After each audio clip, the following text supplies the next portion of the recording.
Quando pensamos em senadores romanos, instintivamente imaginamos homens velhos usando togas e se reunindo na cidade de Roma no tempo da República Romana. Mas o que muitas vezes tendemos a esquecer é que havia um segundo Senado romano no final do Império Romano. De fato, quando Constantino abandonou a velha Roma para criar sua nova capital do Império Romano, ele também teve a visão de fazer desta Nova Roma, como foi chamada por um tempo, que mais tarde se tornaria conhecida como Constantinopla, uma cidade rivalizando com a própria Roma. E para rivalizar com a própria Roma, é claro que ela precisaria de seu próprio Senado. Então, vamos explorar a história do Senado de Constantinopla, o equivalente romano oriental ao antigo Senado de Roma, e descobrir quais eram suas funções, onde se reunia, e quando e por que finalmente desapareceu.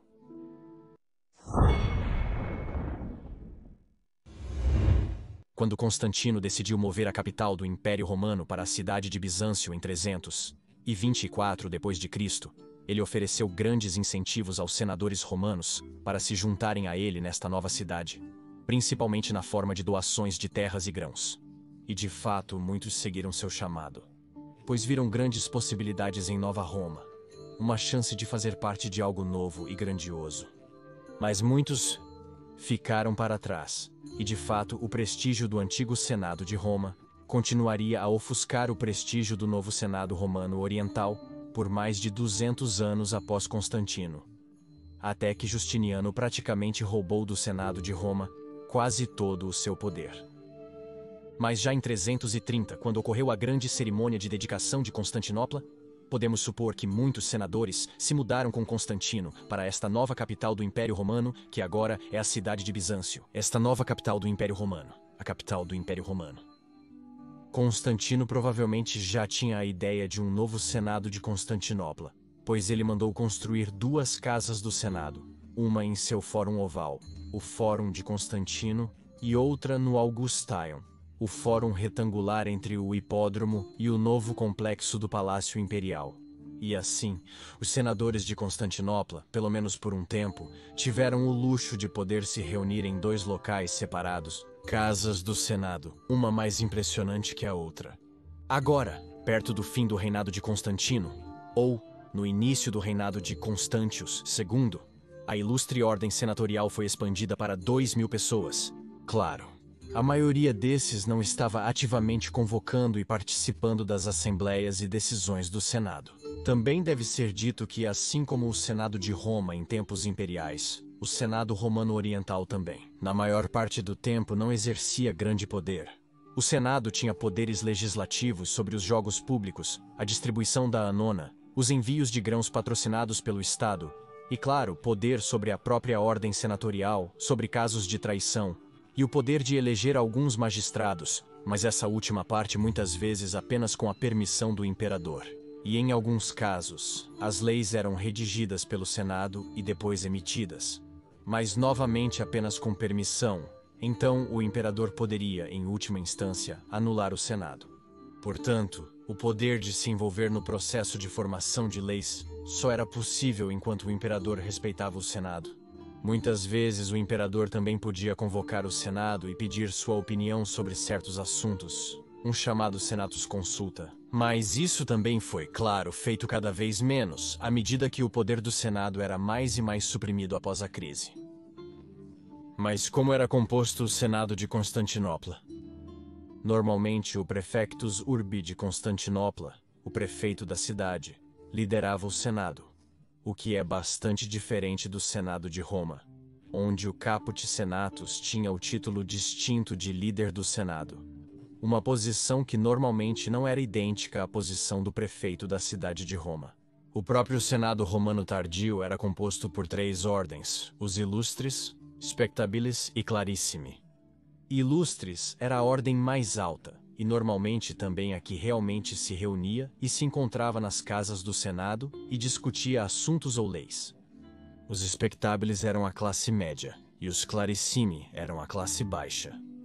Membros dessas 2 classes normalmente não eram membros ativos, mas apenas detinham o título de senador por razões de prestígio como um título secundário. As classes mais baixas também tinham uma profissão principal, como, por exemplo, ser um funcionário de baixo escalão na administração do império, e então senador apenas em segundo lugar. E se você é como eu, um total nerd de Roma, ou Romiabu, como algumas pessoas gostam de dizer, e acho que você é, ou provavelmente não estaria assistindo a este vídeo, então você pode estar interessado nos incríveis anéis e outros acessórios romanos que a loja SPQR está produzindo. Eles fazem todos os tipos de anéis visionários. Eles criam anéis temáticos. Eles até fazem réplicas de moedas, estátuas, pingentes, atributos e terracota. E a coisa mais incrível é que eles fazem à mão cada peça. Sim, é de fato um material artesanal de alto padrão. Não há realmente presente melhor para você ou para alguém que você conhece que possa ser fã de Roma. Incluí o link da loja deles na descrição do vídeo e no comentário fixado. E com este link, você pode agora até obter um desconto de $20 em cada compra. Repito, uma redução de preço de 20% em cada compra na loja SPQR, que é simplesmente uma oferta absolutamente insana. E você só pode obtê-la aqui através do link Maiorianos. Porque deixe-me dizer, as pessoas da loja SPQR também são fãs absolutos do heróico Imperador Majorian. Então vá e confira na incrível variedade deles. Certamente também haverá algo para você. Os antigos títulos de edis, tribunos ou pretor, a propósito, já haviam caído em desuso no final dos anos 300. Apenas questor ainda estava em uso, mas apenas na forma de um magistrado provincial. E esse título também sumia rapidamente. E no final dos anos 400, as classes mais baixas não tinham mais permissão para sequer participar das reuniões do Senado de Constantinopla, então, em meados do século VI. O número dos ilustres, a ordem mais alta, havia crescido bastante, de modo que outra ordem foi criada, os Gloriosi, que era composta apenas pelos senadores de mais alta patente, que então, naturalmente, é claro, também detinham a maior autoridade nas decisões do Senado.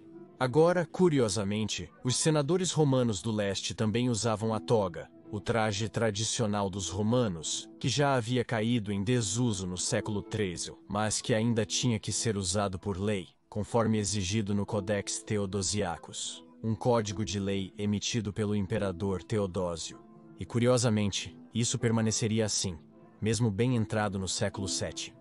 Em algum momento do século VII depois de Cristo isso também mudou.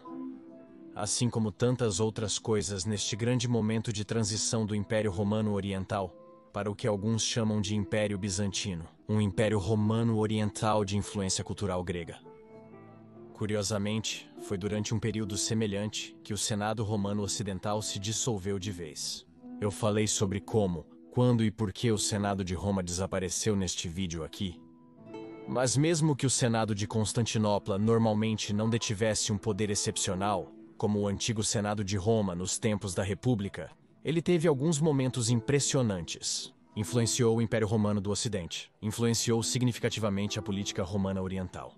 Em 457 d.C., por exemplo, o Senado de Constantinopla ofereceu o trono do leste ao Magister Militum Aspar, o que deve ter sido bastante ultrajante, já que Aspar era um Alami, um parente dos Vândalos.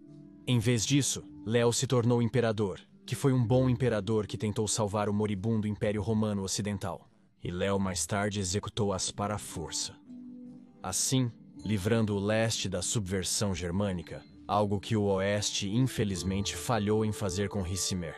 E assim teve que pagar o preço final. Portanto, a decisão do Senado Romano Oriental de tornar Aspar imperador parece realmente bizarra e foi, na minha opinião, realmente um dos seus pontos mais baixos.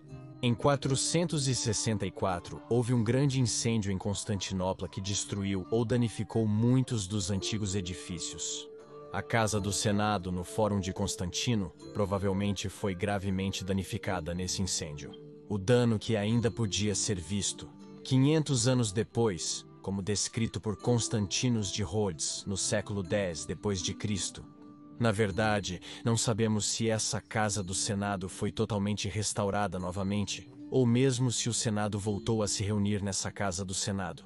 Era um edifício muito impressionante, de forma redonda, com 4 grandes colunas de porfiro na entrada, criando um pórtico.